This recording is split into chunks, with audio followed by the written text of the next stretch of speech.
Hebreus capítulo 11. Hebreus capítulo 11. Este texto do livro de Hebreus é um texto, para mim, um dos mais desafiadores que eu encontro na história da nossa vida diária. Porque ele fala sobre um tema específico e um tema que é muito comentado entre nós, que é muito declarado entre nós, porém poucas vezes compreendido.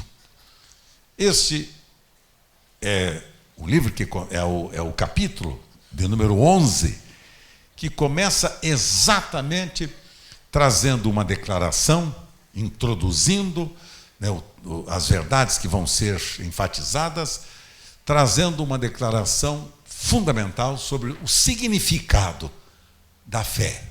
O significado da fé. Então o escritor sagrado começa assim: ora, a fé é a certeza das coisas que se esperam. A fé é a convicção dos fatos que não se veem. Pois pela fé os antigos obtiveram bom testemunho. E pela fé entendemos que foi o universo formado pela palavra de Deus, de maneira que o visível, anotem esta palavra, grifem aí, o visível veio a existir das coisas que não aparecem. Então, vamos examinar, pode manter a sua Bíblia aberta, o texto de Hebreus 11, nós vamos ler alguns dos versos desta declaração profética do tema fantástico que as Escrituras nos oferecem relacionado com a fé. Qual o significado da fé? Dizia aquele fantástico criador lá dos foguetes espaciais, é o chamado de pai dos foguetes espaciais, é o Von Braun, é um fantástico alemão. Ele já dizia, né, ele era físico, matemático, e que até foi considerado um dos mais ilustres nomes da história da sua geração, pelo fato dele ter construído aqueles foguetes que, infelizmente, levaram até com eles aquelas bombas nucleares que destruíram, né, centenas e milhares de pessoas, como o caso de Hiroshima e Nagasaki e outras mais, a chamada bomba atômica, né? Então, ele era um dos pais desses foguetes espaciais, foi responsável, inclusive, pela criação de todos aqueles instrumentos. Mas, enfim, quando ele foi entrevistado, perguntaram a ele em relação à fé, o que ele significava sobre fé, ele declarou o seguinte: a fé é a ciência mais pesquisada, que será mais pesquisada no futuro. É a fé. A ciência mais pesquisada no futuro, ele dizia, será a fé. Que para ele a fé era uma ciência, no sentido de que, como ciência, tem leis próprias, determinantes, tem base conceitual definida. A fé não é um sentimento emocional próprio daqueles que gostam de sentir apenas emoções. É triste quando a gente vê alguém dizendo assim: estou sentindo que Deus está aqui neste lugar. Estou sentindo, senti um arrepio nas minhas costas quando o pastor falou assim, que eu senti que Deus estava ali. Sabe, a fé não é fundamentada no que você sente. A fé é fundamentada no que você conhece. A fé é uma ciência, fruto da revelação de afirmações, de verdades, de declarações fundamentais, que vai gerar no seu coração convicção. Fé é a certeza, você viu o verso primeiro?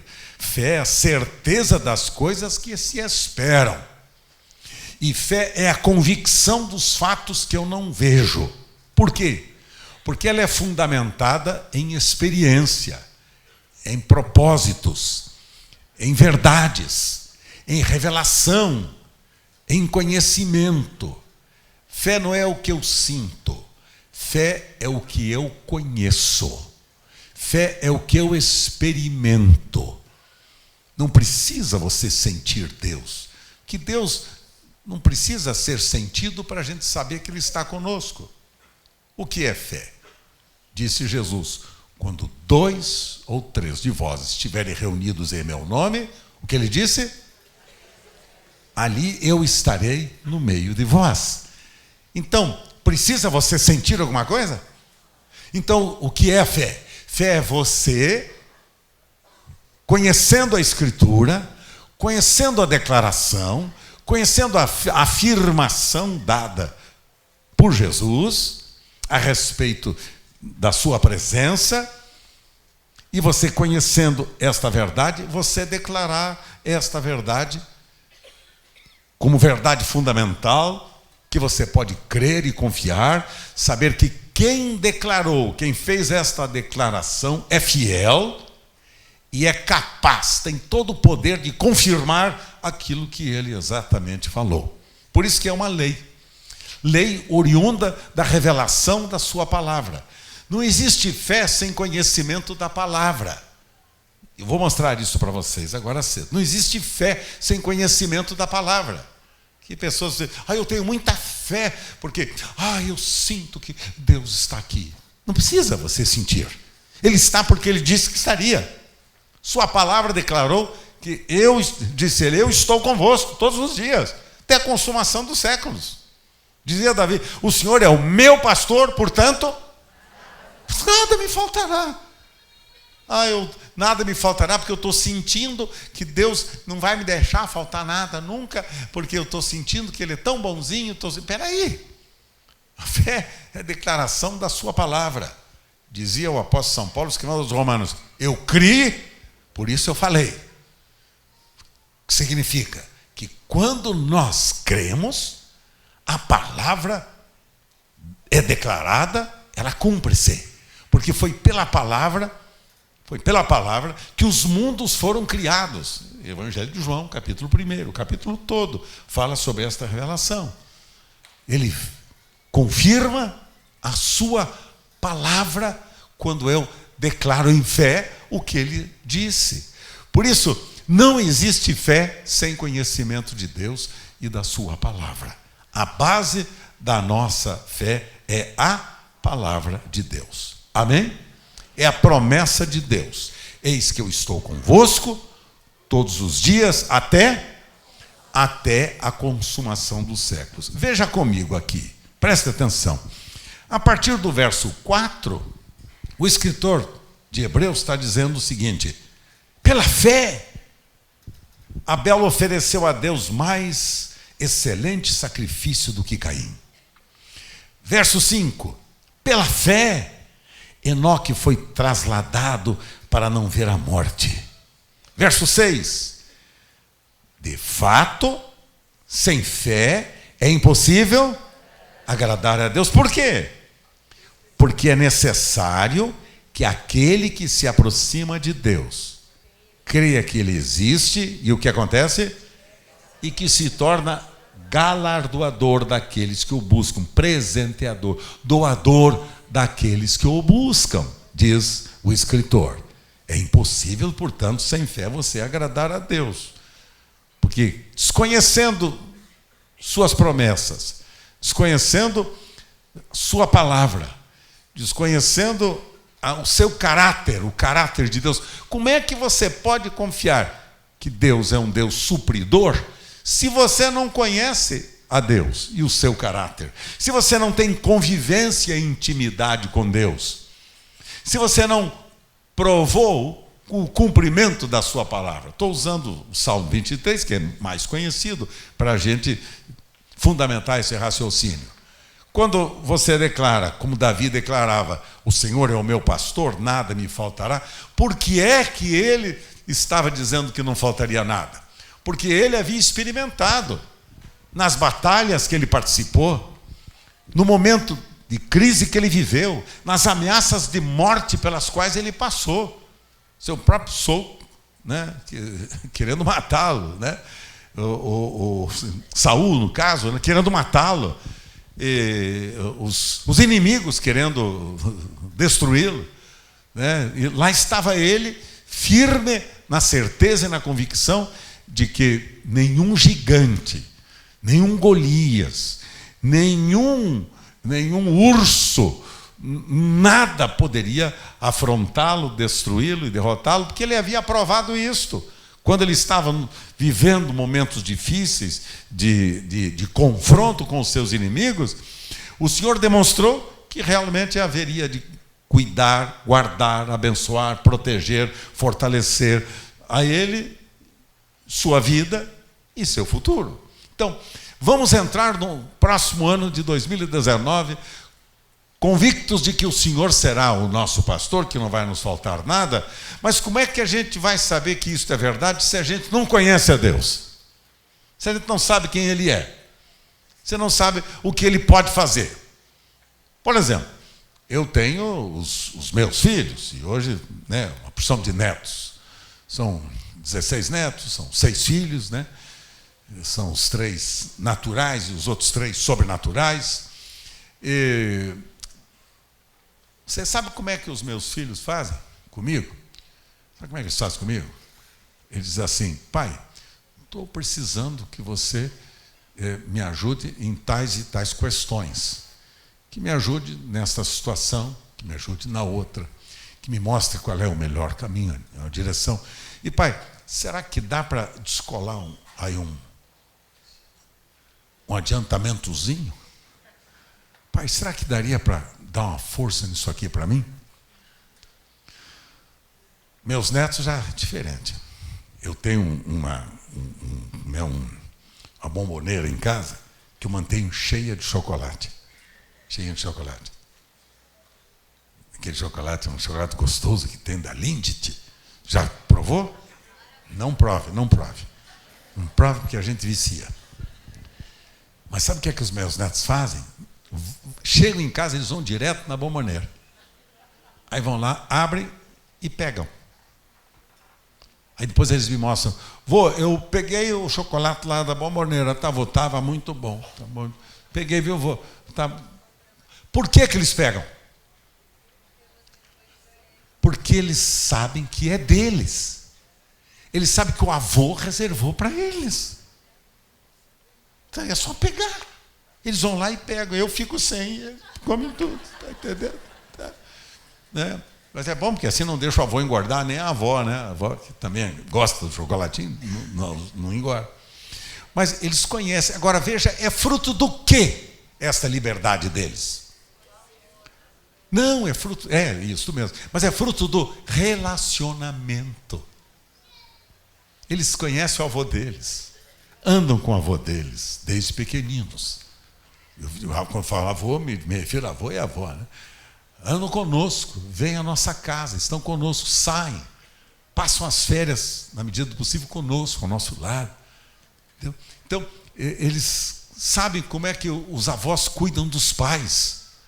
Como é que os avós atendem a família? Como é que os avós os ajudam quando eles têm momentos de lutas, dificuldades? Não me refiro só a finanças, me refiro a lutas e dificuldades naturais que todos nós, como família, muitas vezes passamos. Desemprego, necessidade financeira, dificuldades de saúde, né? Quantas vezes, né, os nossos netos ficam enfermos e a gente prefere nós estarmos doentes do que eles, não é não? Eu prefiro, né? Meu netinho teve um problema nos brônquios, algum tempo atrás aí, eu disse para o senhor: tira dele e põe em mim. Por favor, poupa meu neto. Porque ele não tem defesa. E eu tenho defesa. Defesa. Por em mim eu falo: está repreendido, Satanás. Aqui não. Neném não vai por doença nenhuma. Porque está escrito. Porque está escrito: Ele tomou sobre si todas as minhas dores, todas as minhas enfermidades, levou sobre si, de forma que eu não quero essa enfermidade no meu corpo, nem do meu neto também não. Então, tira do meu neto e não põe em mim. Então, fé é resultado de relacionamento, amizade, comunhão. Como é que você pode confiar numa pessoa se você não conhece? Por exemplo, eu estou casado com Sueli há 53 anos. Menina de coragem, não, pessoal? Fazer o quê? Ousadia. 53. Hoje eu conheço a Sueli melhor do que quando eu a conheci há 53 anos atrás. Conheço melhor. Sei quando ela gosta, quando ela não gosta. Sei quando ela está triste, quando ela está aflita, quando ela está quebrantada. Eu a conheço. E vice-versa. Ela sabe também, da mesma forma comigo. Ela vem, fala comigo e fala: não gosto de ver você assim. Não estou achando legal você triste desse jeito. Não gostei disso. Olha, vamos aqui. O que é que está vendo?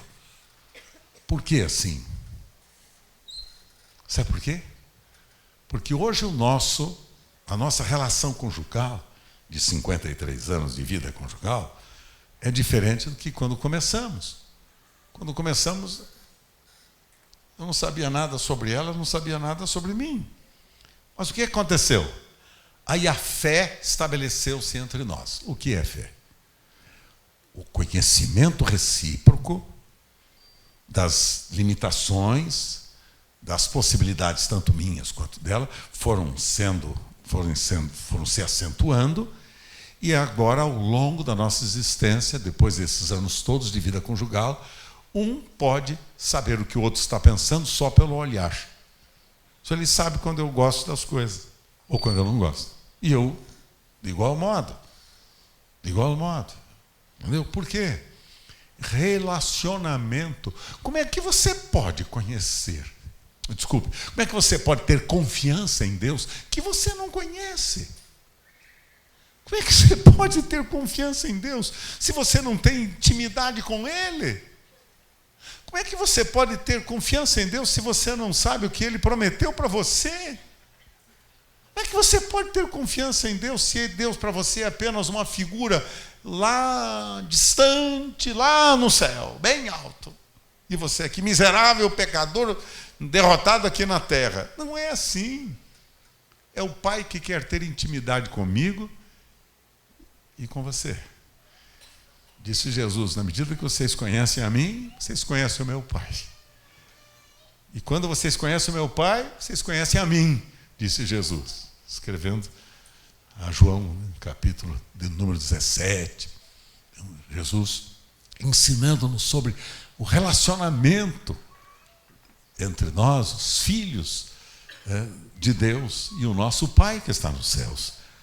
O relacionamento entre nós é que determina nosso nível de fé. Fé, portanto, é conhecimento de Deus, é intimidade com Deus. E conhecereis a verdade, e a verdade vos libertará. O que é conhecer a verdade? Conhecer a verdade, Jesus está falando da sua palavra, das Escrituras. É isso que Jesus está falando, da verdade. Porque Jesus disse: eu sou o caminho, eu sou a verdade, eu sou a vida. Então, conhecer a verdade é conhecer uma pessoa, não é conhecer um conceito. A verdade, nesse aspecto, é uma pessoa, não é um conceito. Jesus disse: eu sou o caminho, eu sou a verdade, eu sou a vida. E conhecereis a verdade, a pessoa de Jesus, e a verdade libertará. Esse texto tem sido mal usado, inclusive nesses últimos dias, por tantos interesses subalternos. Conhecer a verdade é conhecer a pessoa de Jesus, não seus conceitos, mas sua intimidade, seu relacionamento, seu conhecimento. Então, o escritor vai dizendo: pela fé, Noé foi divinamente instruído, verso de número 7, me acompanhe, verso 7. Divinamente instruído acerca dos acontecimentos que ainda não se viam. Note que Noé colocou fé aonde? Colocou fé na instrução acerca dos acontecimentos que ainda não se viam. E sendo Noé temente a Deus, aparelhou uma arca para a salvação de sua casa, pela qual condenou o mundo e se tornou herdeiro da justiça que vem da fé. Então, observa bem, pela fé, Noé foi divinamente instruído. Ele foi instruído. Quer dizer, Noé não podia ter fé se não fosse instruído. Então, por isso que fé é uma lei. É uma lei que tem regras que nós precisamos conhecer para praticar. Fé não é o arrepio nas costas. Fé não é você dizer, eu vou para a igreja, peço tudo que eu quero e recebo. Ou então, aquele dirigente de reunião que diz para você, coloque fé nisso e você vai receber pela fé. Aí a pessoa fica pensando, como é que eu recebo pela fé? Fé é o resultado do conhecimento da promessa de Deus. Fé é resultado do conhecimento que Deus disse. Então, porque fé é o seguinte, a declaração do que Deus falou, do que Ele nos ensinou, dos conceitos de Jesus. Está escrito. Lembra-se quando Jesus enfrenta o diabo lá no deserto? O que é que Jesus usou? Como é que a fé de Jesus se manifestou? Como é? Jesus se manifestou. Jesus, que tinha comunhão com o Pai, manifestou a fé para enfrentar o diabo como? Está amarrado. Foi assim que ele falou? Está amarrado, vai embora. O sangue de Jesus tem poder. Foi assim que ele falou? Como é que ele falou? Como é que ele falou? Está escrito, Satanás, nem só de pão viverá o homem, mas de toda a palavra que sai da boca de Deus. Está escrito, Satanás. Ei, carinha, lembre-te do que o Pai falou. Está escrito. Só o Senhor teu Deus adorarás e só Ele servirás. Está escrito, Satanás. Lembre-se do que está escrito. Jesus mostrou para o diabo que o poder da fé que ele exercia era o resultado do poder da palavra. Por isso que a Escritura, no livro de Hebreus, diz que a palavra de Deus é como espada de dois gumes, que penetra até a divisão da alma e do espírito, das juntas e medulas, e é apta para discernir as intenções do coração humano. A fé é a espada do Espírito. E o que é a espada do Espírito? A palavra de Deus. Como é que você pode ter fé se você não conhece a Deus? Como é que você pode exercitar a sua fé se você não tem intimidade com Deus e com a sua palavra?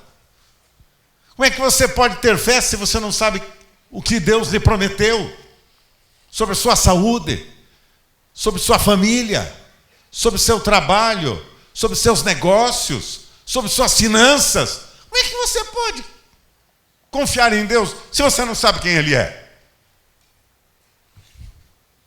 Hoje a confiança que a Sueli tem em mim é diferente daquela que ela tinha em mim há 30, 40 anos atrás. Por quê? Por causa da intimidade que a gente foi desenvolvendo ao longo dos anos.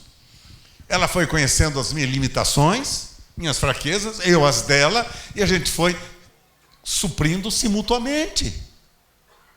Mas com Deus é semelhante. Nós conhecemos não nas suas limitações, mas no seu poder, e confiamos e colocamos a nossa confiança na sua promessa, na sua palavra e no caráter de Deus.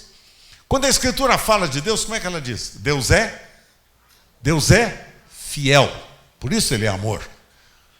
Porque a característica fundamental da natureza de Deus, do seu caráter, é que Ele é fiel.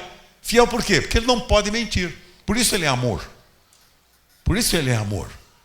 Porque Ele é fiel. Daí Ele é amar. Porque Ele, sendo fiel à obra da sua criação, Ele pode amar a sua criação. Então, Ele ama porque Ele é fiel. É causa e efeito. Deus é fiel. Característica da sua natureza, que se manifesta pelo seu grande amor por nós. Mas Ele cumpre a sua palavra porque Ele é fiel. é um Deus de promessa, um Deus de aliança, um Deus de compromisso comigo e com você, que não volta atrás. Ele não volta atrás ao compromisso que fez a mim e a você, porque Ele é fiel e a sua palavra não volta vazia. Sua palavra não muda. Então, deixa eu só passar rapidamente aqui. Olha lá, verso 8. Pela fé, Abraão, quando chamado, obedeceu. Verso 9. Pela fé, peregrinou na terra da promessa. Verso 11. Pela fé também a própria Sara recebeu poder para ser mãe, não obstante o avançado de sua idade, pois ela teve por fiel aquele que lhe havia feito a promessa. Estão observando aqui? Fidelidade que eu acabei de lhes observar. Então, Sara tornou-se mãe aos quase 100 anos de idade, aos 90 anos de idade, tornou-se mãe por quê?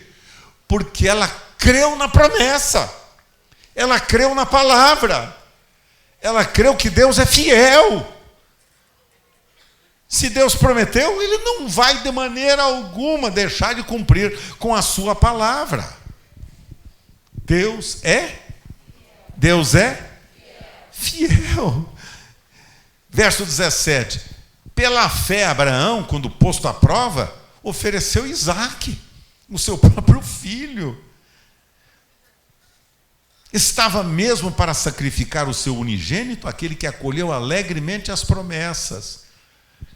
E do que ele lembrou? A quem se tinha dito, em Isaque será chamada a tua descendência. Olha o verso 19. Porque considerou que Deus era poderoso até para ressuscitá-lo dentre os mortos, de onde também figuradamente o recobrou. Eu acho fantástico essa declaração que o escritor faz para nós. Porque o Abraão considerou que Deus é fiel e que Deus era poderoso para cumprir com a sua promessa e ressuscitar o seu próprio filho se ele fosse sacrificado. Entendeu? Ele creu, Deus é fiel. Ele prometeu, Deus disse que eu seria pai de multidões, que eu seria pai de milhares e milhares e milhões de pessoas, que a minha descendência seria como a da areia, comparado com a areia do mar. Se Deus prometeu que eu vou ser pai de multidões, e agora Deus pede o meu próprio filho, o único que eu tenho, Deus pede para sacrificar. Vem cá, menino, vem comigo. O que você vai fazer com o seu filho? O que você vai fazer com Isaque? O que você vai fazer com ele? Vai levar seu filho para onde? Tranquilo. Tranquilo.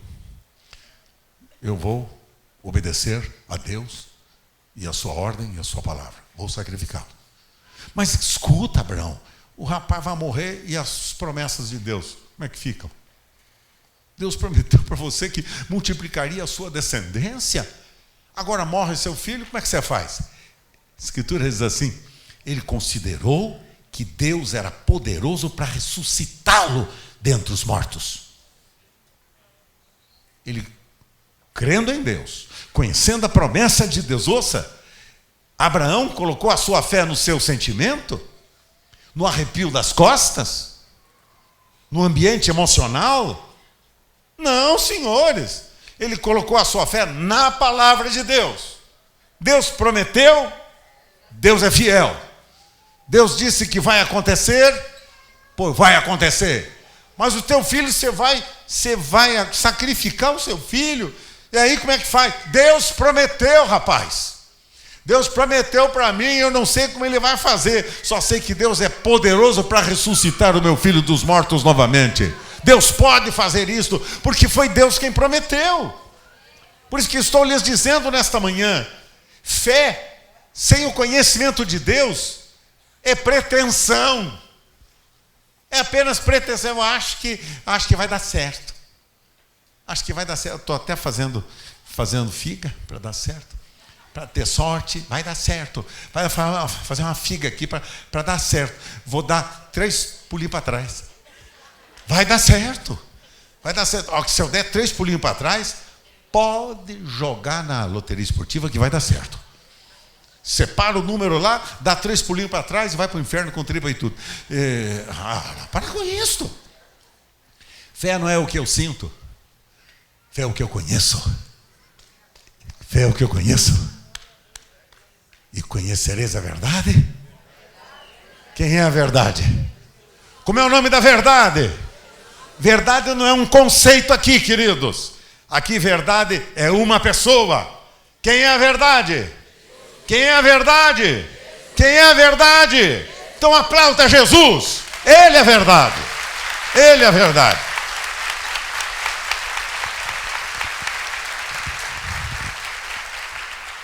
Eu tenho 2 textos interessantes que eu estava lendo, que eu queria deixar no seu coração, antes de eu prosseguir. Posso ou não? Muito obrigado, vocês são muito gentis. O Números capítulo 13, olha cá, Números, está na Bíblia, viu, pessoal? Está lá no Velho Testamento, o livro de Números, e capítulo de número 13, olha lá, 13, no início da sua Bíblia, está vendo lá? Aí, essas páginas estão grudando uma na outra. Resolve. Nada que um cuspezinho não resolve, né, pessoal? Nada que um cuspezinho não resolve.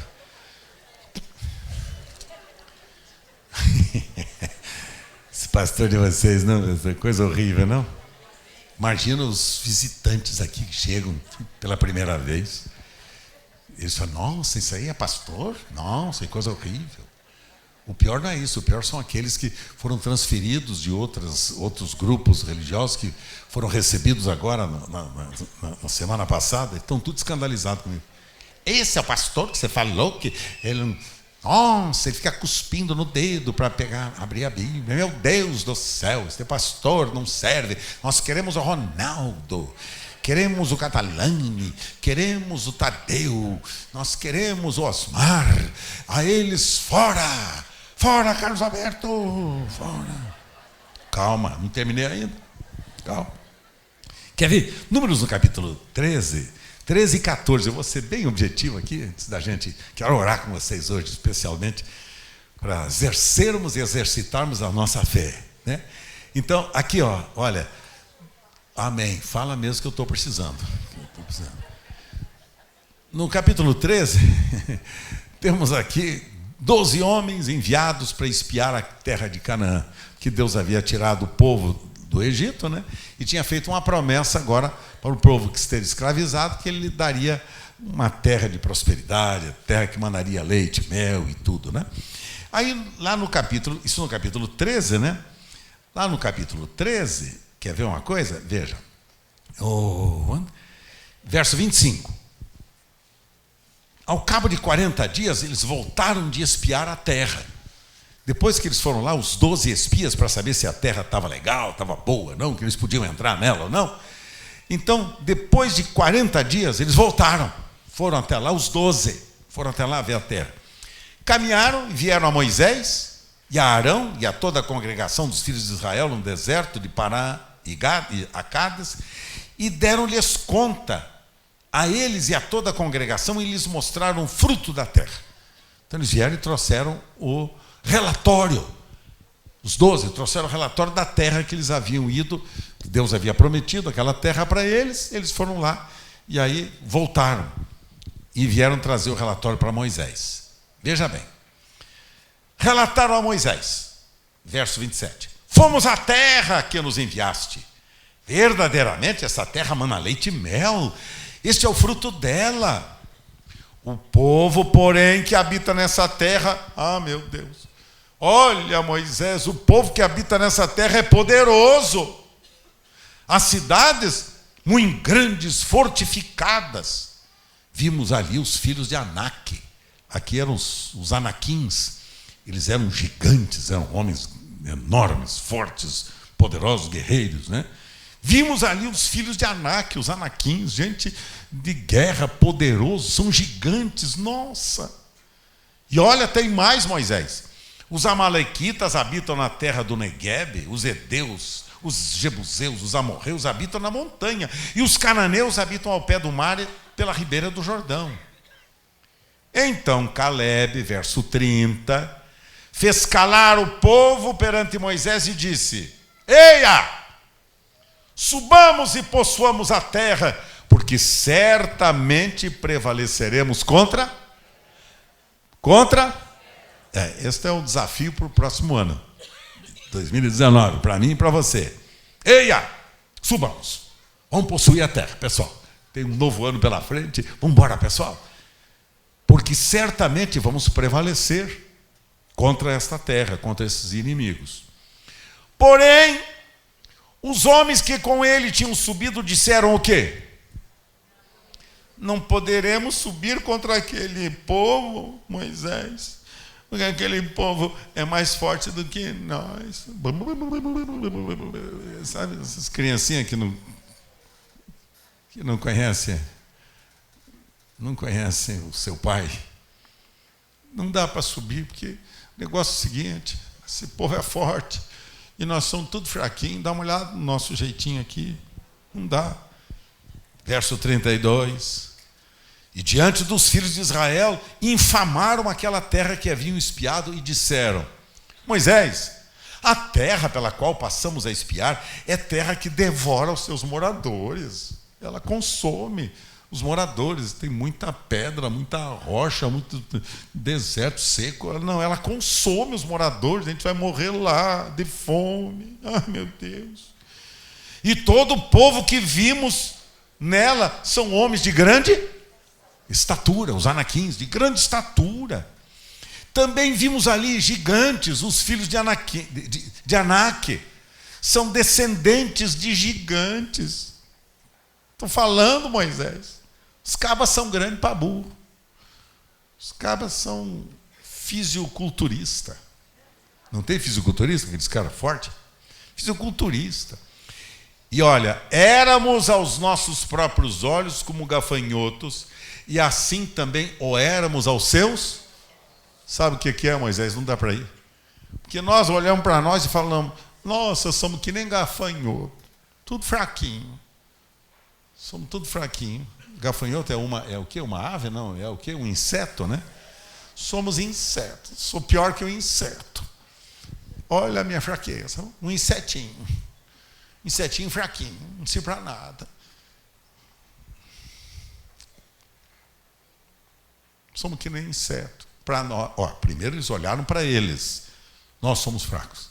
Aí olharam para os demais e disseram: eles são fortes, porque eles olham para nós e veem que a gente é como inseto mesmo.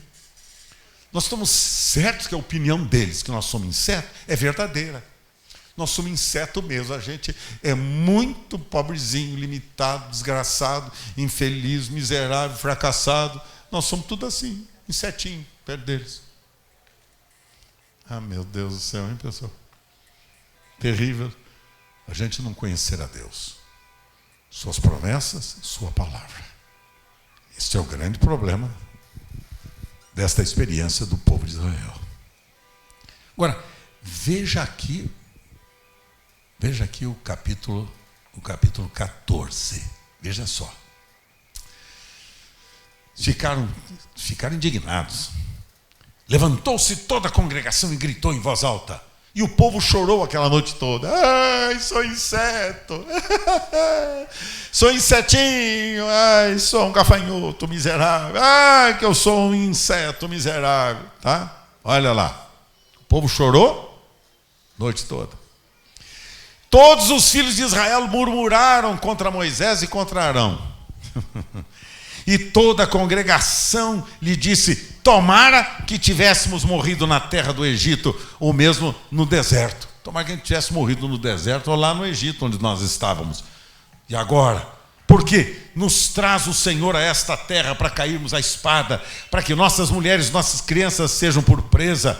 Não nos seria melhor voltarmos para o Egito? Vamos voltar para lá, pessoal. Vamos voltar para o Egito. Lá tem carnes gordas. Lá a gente tem alimento melhor, tem as codornizes. Voltar para lá. Lá a gente pelo menos estava debaixo de escravidão, mas pelo menos a gente estava garantido com o almoço do dia, com o café da manhã. E agora chega aqui, olha só o que nos está reservado. Ah, assim não vai dar. Não, era melhor a gente voltar para lá. O meu passado era melhor. Quando eu não servia a Deus, eu comia melhor. Quando eu não servia a Deus, eu me sentia melhor. Quando eu não servia a Deus, parece que eu tinha mais segurança. É melhor ficar debaixo do controle do ímpio do que debaixo da autoridade de Deus. É isso que eles estavam dizendo. Melhor voltar para lá. Olha só, pessoal. Verso de número 5. Então Moisés e Arão caíram sobre o seu rosto perante a congregação dos filhos de Israel. E Josué, filho de Num, e Calebe, filho de Jefoné, dentre os que espiaram a terra, rasgaram as suas vestes. E falaram a toda a congregação dos filhos de Israel, dizendo: olha só, agora o relatório de Josué e Calebe. Olha só. A terra pela qual passamos a espiar é terra muitíssimo boa. Lembre-se, eram 12. 10 disseram, não dá, somos um gafanhoto. 2 disseram, a terra é boa, pessoal. Ei, a terra é boa, pessoal, muitíssimo. E olha, se o Senhor se agradar de nós, então nos fará entrar nesta terra, nos-la dará, terra que emana leite e mel. Tão somente não sejais rebeldes contra o Senhor, e não temais o povo desta terra, porquanto como pão os podemos devorar. Retirou-se deste povo o seu amparo, o Senhor é conosco, não os temais. E aí? Opa, graças a Deus, um se salvou hoje pela manhã. Nossa, Deus, vou consagrá-lo arcanjo desta comunidade. Só você. Glória a Deus. É isso mesmo. Que maravilha. Eu vibro também quando vou lendo isso, eu vou vibrando. Que maravilha, olha só. Não os temais, nós vamos nos alimentar dessa turma. Que nem pão, vamos comê-los que nem pão. Como é que a gente faz com o pão? A gente rasga no meio e come, para matar a fome. Disse Josué e Calebe, nós vamos traçar essa turma para valer, bem assadinho, vamos colocar numa grelha gostosa, bem temperada. Este pessoal, vamos comê-los como pão. Apesar disso, toda a congregação disse que os apedrejassem. É fera esse negócio, o povo incrédulo. E sempre lembre de uma coisa, sempre terá gente que dirá para você, não vai dar. Não vai dar. Eu proibi da minha equipe pastoral usar o verbo ser.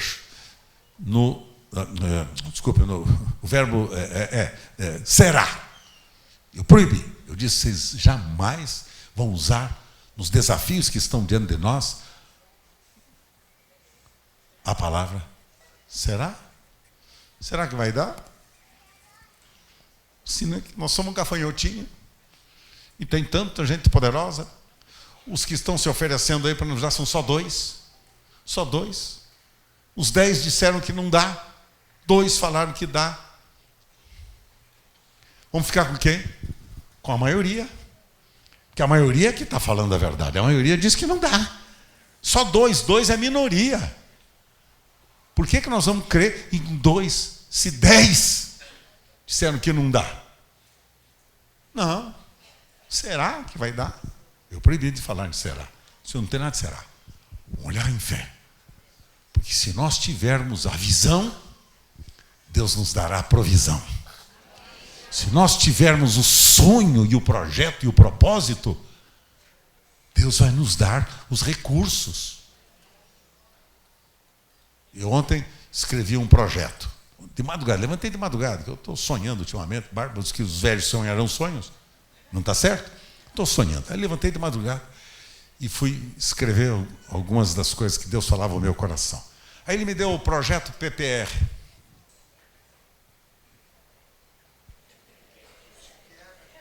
Hã? Não entendi. Não é partido político, não. Ei, para, que conversa é essa? PPR. Projeto, pessoas e recursos. PPR. Primeiro eu quero ter os projetos, os sonhos. Então vou botar essa turma para andar. Essa semana todinha eu vou ficar em São Paulo. Não volto para casa. E já marquei reunião amanhã a partir das 6 horas da manhã com o Osmar. Entra o Osmar na pua para começar o Osmar, está entendendo? Já entra o Osmar. Já combinei com o Tadeu. Já botar o Ronaldo na pua. E o Antônio Luiz entra junto. E a Sueli vai também no embalo. E eu já disse o projeto PPR. Como é que é? Pessoas. Desculpe, projetos. Sonhos. Olha aqui, podemos fazer isto. Podemos comprar toda esta quadra que está aqui do lado. Podemos comprar um prédio novo para a escola da Comunidade da Graça. Podemos ter um prédio novo para a nossa comunidade. Podemos ter desafios novos para a nossa nação. Podemos fazer coisas lindas, enviar missionários. Podemos preparar obreiros. Podemos multiplicar comunidades. Temos muito a fazer. Projeto. Por isso que eu falei, vou mais 40 anos. Me deem mais 40 que eu vou incomodar vocês por mais 40 anos. 40. Eu quero projetos. Aí disse para o senhor, obrigado pelos projetos, que já tem alguns no meu coração. Os caras vão correr comigo para burro. Segundo, eu disse, senhor, me dá agora pessoas. Preciso de pessoas. Quem são pessoas? Preciso de Josué e Caleb. Preciso de Josué e Caleb. Preciso desses dois. Porque dos 10, sinceramente, está despedido. Vou despedir da minha equipe pastoral todo grupo que representar os 10. Os 10 gafanhotos. Os 10 gafanhotos, vou assá-los. Gafanhoto, vou assá-los. Vão se preparando. Toninho, prepara a lista de demissão, Toninho. Cadê o Toninho Luiz? Toninho, prepara a lista de demissão, Toninho. Os 10 vai tudo para a assadeira. Quero pessoas que vejam além. Pessoas que vejam o invisível. Fé não é ver o invisível? Fé não é ver o que ninguém vê? Fé não é crer em que ninguém crê? Fé não é confiar em que ninguém confia? Então eu disse, vamos. Eu quero pessoas que sonhem comigo. Pessoas que disponham. Mas não tem dinheiro. Nós não temos recurso, está tudo miserável, os gigantes nesta terra, os cabas estão aí na nossa frente, nós vamos para a falência, não vai dar certo, está tudo ruim na vida, não tem jeito. Desses 10 eu não preciso. Vou atropelar esses 10. Preciso só de 2. Preciso de 2. Josué e Caleb comigo. 2 sejam capazes de enxergar além. E de dizer, nós vamos. Essa terra é boa. Os nossos inimigos, nós vamos comê-los como se come pão todas as manhãs. Vamos nos alimentar deles. PPR. Projeto, pessoas e recursos. Se eu tiver pessoas que sejam capazes de crer, o meu Deus, segundo o seu poder e a sua riqueza, suprirá todas as nossas necessidades em glória por Cristo Jesus, o nosso Senhor. Eu creio num Deus que vai enviar para nós os recursos. Eu creio num Deus que vai enviar para nós investidores. Eu creio num Deus que vai abrir as portas dos céus e derramar bênção sobre nós, que dela venha grande abastança, abundância sobre nós, pessoal. Eu creio num Deus que vai enviar para nós os recursos necessários. Esta igreja terá milhões de recursos, não para fazer os seus pastores ricos, não, porque eles não precisam disto, não. Nós não precisamos comprar nem avião, nem helicóptero, nem fazenda, nem coisa nenhuma. Eu não quero isto para a minha vida. O que eu quero para a minha vida é nos anos que me restam da minha existência, eu quero investir no reino de Deus. Quero ver os perdidos sendo salvos. Quero ver as vidas sendo alcançadas. Quero ver o reino de Deus tomando posse desta terra. Quero ver o nome de Jesus sendo exaltado. Eu não quero que vocês componham um cântico para mim, não, senhores. Não componha cântico nenhum para mim, porque eu não quero nada disto. Eu quero servir ao Senhor até o último dia da minha vida. Quero servir ao Senhor junto com vocês, até o último dia da minha vida. Olho para a terra e digo: nós vamos tomar conta desta terra, nós vamos tomar posse desta terra. O Senhor está conosco, o Senhor está conosco, o Senhor é a nossa força, o Senhor é a nossa força, o Senhor é a nossa força.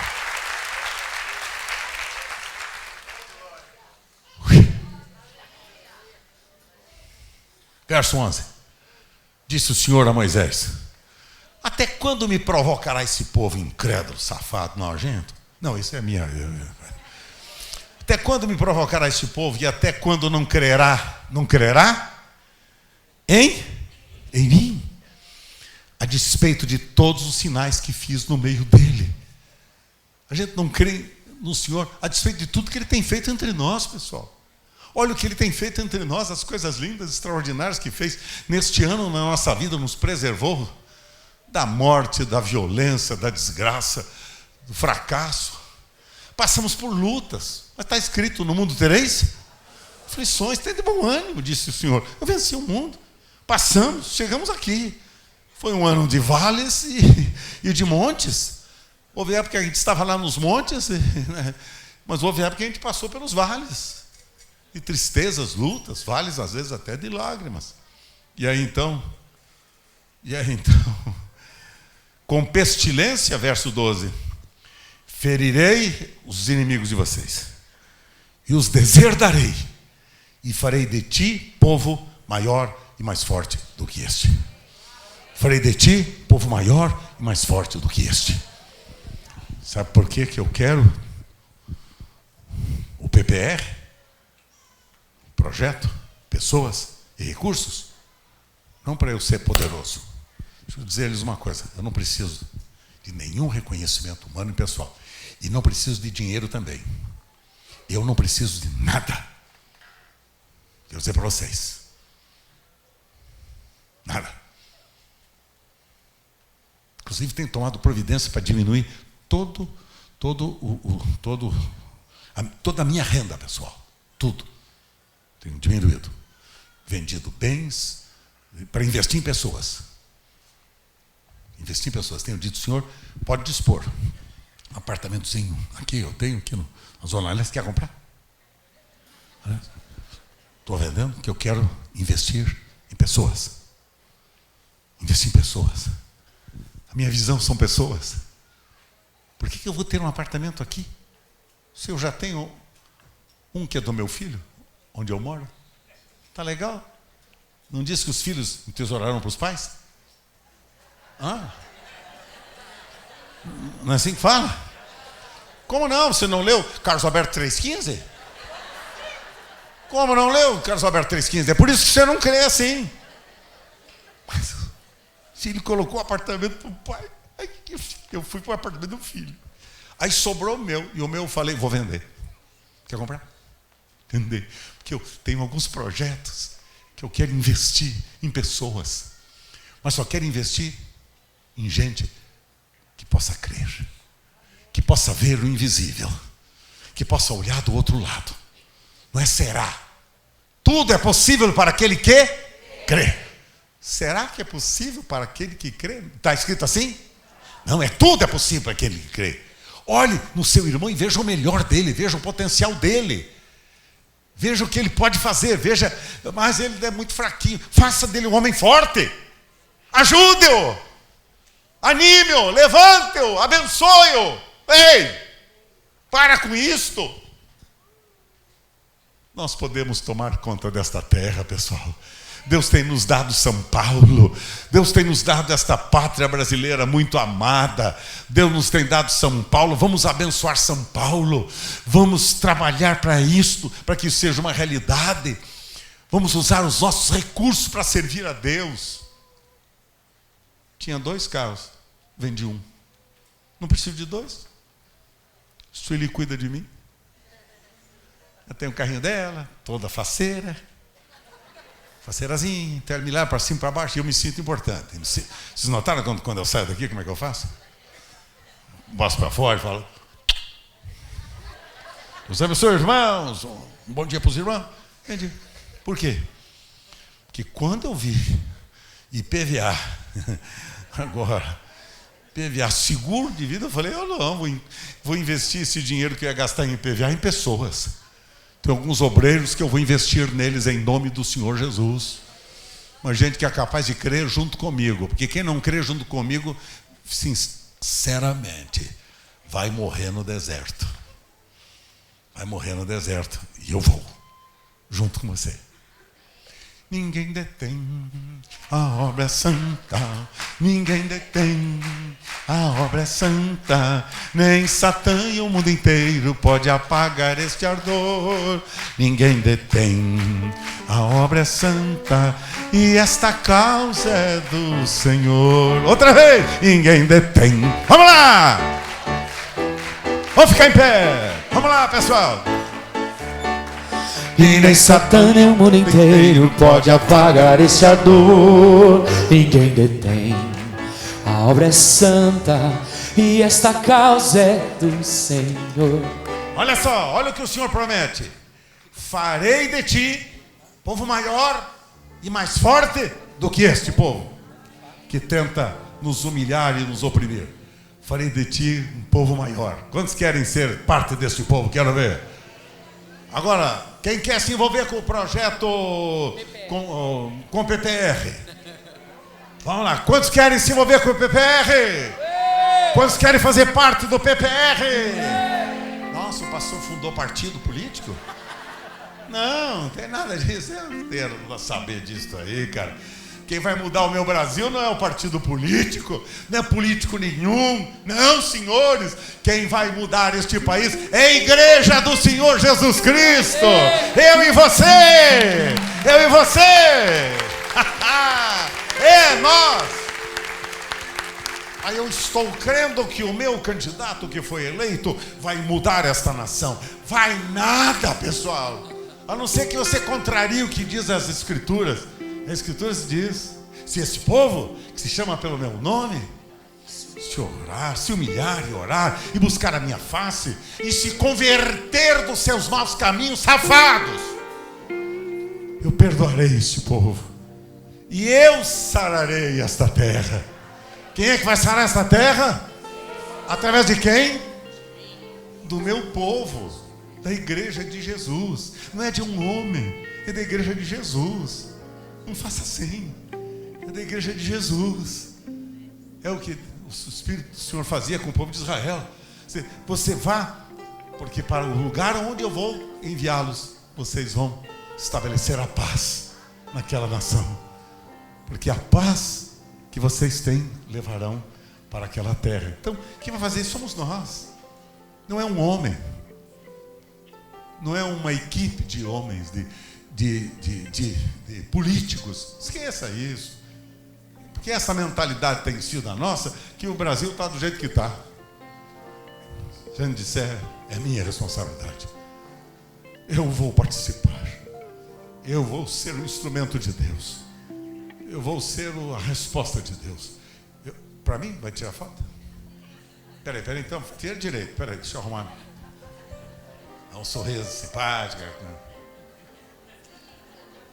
Obrigado. Ela vai pôr na casa dela para espantar as músicas lá. Tem que estar cheio de música, então vai dar um jeitinho de espantar tudo.